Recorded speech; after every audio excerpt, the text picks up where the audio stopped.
नमस्कार दोस्तों, आज हम एक ऐसा टॉपिक डिस्कस करेंगे जो भारत की राजनीति के गलियारों में सबसे ज्यादा चर्चा का विषय बना हुआ है।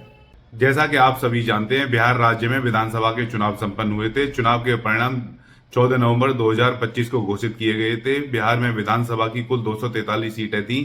243 सीटों में से अकेले 202 सीटें एनडीए गठबंधन को मिली थीं। एनडीए गठबंधन की तरफ से मुख्यमंत्री के दावेदार नीतीश कुमार जी थे। नीतीश कुमार जी ने आज 20 नवंबर 2025 को अपने मुख्यमंत्री पद की शपथ ग्रहण की है। उन्होंने अपने जीवन में यह 10वीं बार, जो भारत की राजनीति में पहली बार हुआ है कि किसी मुख्यमंत्री ने अपने जीवन काल में 10वीं बार किसी मुख्यमंत्री की शपथ ली है। अगर हम नीतीश कुमार के जीवन काल के बारे में जाने तो उनका जन्म 1 मार्च 1951 को नालंदा डिस्ट्रिक्ट में हुआ था और उन्होंने अपनी शिक्षा वहीं नालंदा डिस्ट्रिक्ट से प्राप्त करी थी। उन्होंने अपनी bachelor of engineering NIT Patna से प्राप्त की है।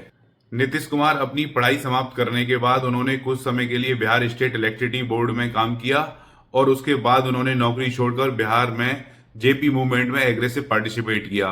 बिहार में विधानसभा में वो पहली बार 1985 में जीते।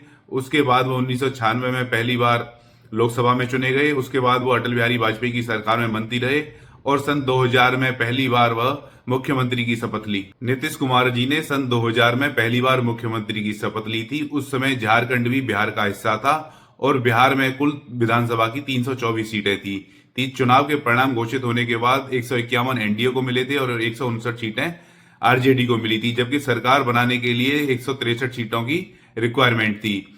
फ्लोर टेस्ट होने से पहले ही उन्होंने अपने पद से इस्तीफा दे दिया और इसकी वजह से वो 7 दिन तक ही बिहार के मुख्यमंत्री रहे। फिर अगेन 2005 में विधानसभा के चुनाव संपन्न होते हैं और एनडीए को भारी बहुमत मिलता है। एनडीए की तरफ से नीतीश कुमार को मुख्यमंत्री बनाया जाता है और फिर 2010 में भी विधानसभा के चुनाव होते हैं। उस समय भी एनडीए के उम्मीदवार नीतीश कुमार जी थे। नीतीश कुमार जी ने ही शपथ ली मुख्यमंत्री की। सन 2013 में जब एनडीए ने प्रधानमंत्री नरेंद्र मोदी जी का नाम प्रधानमंत्री पद के लिए घोषित कर दिया तो उसके बाद नीतीश कुमार जी ने एनडीए से अपना नाता तोड़ लिया और 2014 में जब लोकसभा के चुनाव होते हैं, लोकसभा में एनडीए को प्रचंड बहुमत मिलता है। उसके बाद उन्होंने अपनी हार स्वीकार करके जीतन राम मांझी को मुख्यमंत्री बना दिया और उसके बाद लगातार बिहार में विधानसभा के चुनाव होते रहे और नीतीश कुमार कभी आरजेडी के साथ चले गए, कभी भारतीय जनता पार्टी और यानी कि एनडीए के साथ गठबंधन में रहे।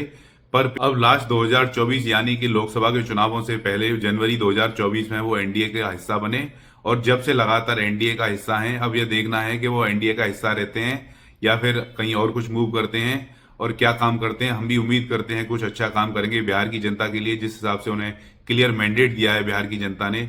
जय हिंद, जय भारत।